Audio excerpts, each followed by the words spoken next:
Hello, everybody. My name is Carlos Salinas, and today we're going to be talking about fear. This presentation is brought to you by Tanya West, Venancio Garcia, and myself. So, we're going to be defining, analyzing, and visualizing fear for you guys today. Hope you guys enjoy. I will give you a warning, there are some pictures in here that are meant to feel unease, so I do recommend to skim through the video if you do have any sort of problem with pictures that are a little disturbing or uneasy. So to get started, we're going to go ahead and speak on the definition of fear, which is brought to you by Tanya West. So if you look up the word fear in the dictionary, you will find something along the lines of an unpleasant, often strong emotion caused by anticipation or awareness of danger. But anyone who suffers from fear knows the definition doesn't even come close to the suffering of dread. Fear is a crucial response to emotional and physical danger. It is produced in the amygdala, and it has played a vital role in the survival of humans throughout our evolution. It's also known as the fight or flight response or freeze response. Especially during ancient times, human beings could survive life or death situations due to our body's response to danger. According to Peter Shallard, also known as the shrink for entrepreneurs, fear comes from the most ancient part of the brain. Shallard refers to the fight or flight response as lizard brain fear. So when lizards sense danger, they either freeze or flee. There was a time when these lizard brain reactions were beneficial to humans, but today we don't have to fight off wild animals anymore, thank God. Yet fear seems to be even more prevalent in our lives with other situations. In his TEDx talk about overcoming fear, Trevor Reagan states that there are 4 triggers that enhance or produce fear. These triggers are uncertainty, attention, change, and struggle. This idea explains why public speaking is so challenging to most of us. There is uncertainty about how the audience will relate to or appreciate our presentation. Everybody's attention is on the speaker, and we struggle to remember our words and appear natural and smile, while every ounce of our body wants to escape the situation, as shown in the picture here. Whatever this boy is presenting, it seems he wants to escape from the situation since he's scared of what's happening around him. Whenever people have to operate outside of their comfort zone, many individuals experience occasional episodes of fear. It may be hard to imagine for some of us, but some people are excellent at using their fears to their advantage. They operate best at the edge of their abilities and right outside their comfort zone.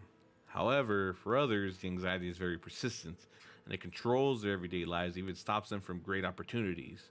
The psychological and physical changes produced by the sympathetic nervous system seem unbearable. When the amygdala senses danger, it revs up parts of the brain and shuts down others. For example, the cerebral cortex, which is responsible for reasoning and judgment, becomes impaired. This is why when we are functioning in the fight or flight mind, we cannot differentiate between real or fake danger, or good or bad risk. Many of us also experience brain fog or avoid taking risks altogether. Fear also causes physical changes. The nervous and endocrine systems work together to activate the sympathetic nervous systems. The amygdala signals to the hypothalamus that there is danger. The hypothalamus then orders the pituitary gland to initiate the release of cortisol, adrenaline, and norepinephrine. Blood pressure is elevated and the heart begins to race. Our mouth becomes dry and the pupils dilate. According to medical news, some experience tunnel vision and reduced hearing. The digestive system and reduced activity because most of the oxygen / blood is pumped to the muscles and to twitch and escape. Because of the slow digestive tract, we experience butterflies, and some people even have to vomit when under stress. Avoiding danger is usually a good thing, but what if the dangers aren't real? Avoiding taking risks can rob us of opportunities to grow and experience with potential great outcomes. Now we'll be analyzing fear. This part is brought to you by Venancio Garcia. Aside from the book definition, fear is something you feel in your mind and heart. There are many fears that cause distress, but for our presentation, the main source will be drawn on are from phobias. Many people experience occasional bouts of fear or nerves before a flight, a first date, a big game, a big job interview. But when someone's fear is persistent and specific to certain threat and impairs his or everyday life, that person might have what's known as a specific phobia. A phobia is a persistent fear or anxiety about a certain object or circumstance that leads the sufferer to feel fearful or distress when exposed to it. Fear is almost always out of proportion to the underlying danger posed by the object or event, and people with specific phobias are generally aware that they have no reason to be afraid and that their conduct is irrational. They cannot, however, avoid their reply. So you have many phobias. Fear of animals, such as fear of dogs, spiders, or bugs. These fears, altogether are known as zoophobias, but also include fear of bats and the snakes or lizards. Fears of the natural environment, such as fear of heights or of storms. These phobias are also include fears of fire and fear of the dark. There's fears related to blood, injury, injections, such as fear of needles or medical procedures, including dentistry. Situational fears, such as fear of flying, a fear of public speaking, or a fear of riding in elevators, which is of itself a type of fear of closed spaces. Others, such as fear of vomiting or choking. The thing about phobias is they can start at any age, but they're most common in childhood or adolescences, and the symptoms can last a lifetime. Exposure to the dreaded object or scenario can trigger whole or partial panic attacks in certain people. According to the DSM-5, up to 9% of Americans have a specific phobia each year, and women are twice as likely as males to have one. Multiple phobias are not uncommon. 3/4 of those with a specific phobia have more than one, and the average patient has 3. A specific incident like surviving a plane crash or being attacked by a dog can occasionally be linked to the start of a phobia, and we'll go ahead and provide an example just right now with story time here, which is also brought to you by Venancio Garcia. So this is in his point of view. So my personal story is about a car accident. Back in 2015, I was driving going to see my family, and my wife, who was pregnant at the time, was in the front passenger seat. I was on I-44 going south. The speed limit was about 60 miles per hour, but cars usually drove faster than that. I had just gotten up to the speed limit and set the cruise control on. Then a deer jumped from a tree line, and before I could do anything, we collided. Going 60 miles per hour has caused me to be disoriented, my ears were ringing, and my wife was just as confused on what just happened. The initial reaction was, were we okay? And then a sense of fear came over, and I wanted to get off the road. The car was badly damaged. This situation made me feel fear I had not felt before or since, in large part because my wife was due in just over a month. Now, this is not a phobia, but the fear was very real, and the danger the situation posed was very life-threatening. So this story was not a phobia in itself, this could be a start of a phobia. And maybe next time in this situation, you are scared of driving at a high speed limit. You are scared of what might come later on down the road when driving.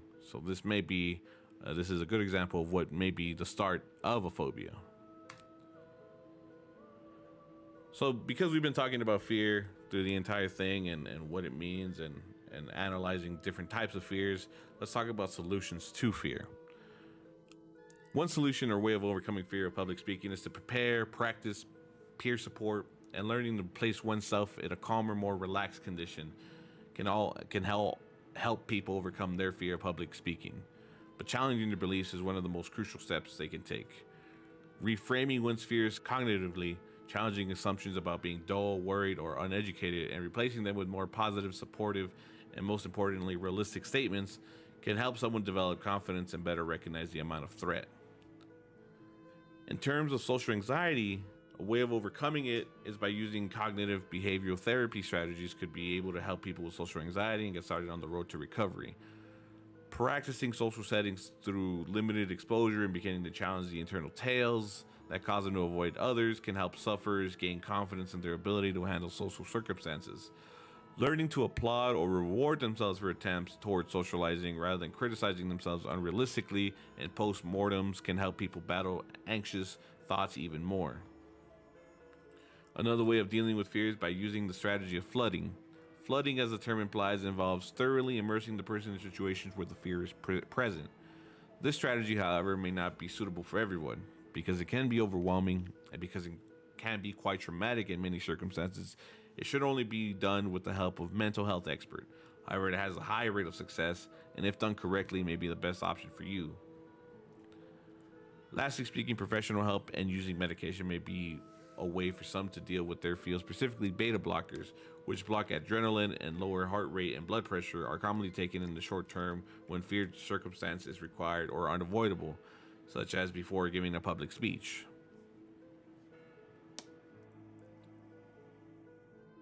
So now we come to an interesting part of fear, is the visuals of fear.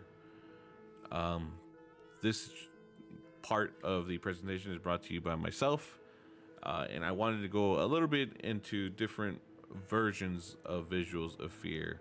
So let's get rid of the very easy one. Is what does fear look like?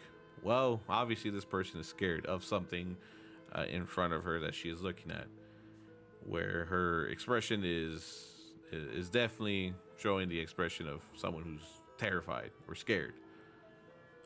That is one visual of fear. That's the very basic visual of fear. The next is something a little bit more common of what we should be scared of, or something that we've been raised to be scared of. In our Hispanic culture, on the top left, you have La Llorona. On the right, you have Freddy Krueger, and then on the bottom left, you have It. And now these are things that are meant to scare us, and it's very quite obvious a visual of fear. Just like the last photo. These are just things that we were grown to be scared of, since they are based on the genre of horror films, which aren't very interesting. I wanted to go a little bit deeper into visualizing fear, and so these next few photos I'm gonna go ahead and show. I'm gonna go ahead and show them for a few seconds without saying a word, and we'll go ahead and explain on how they make you feel at the end. So let's go ahead and start with the first photo.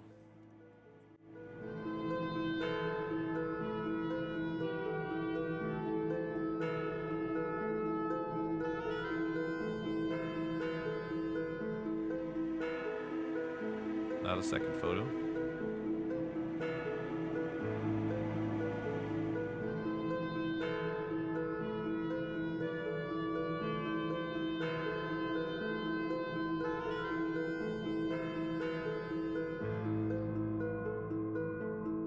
And the third photo.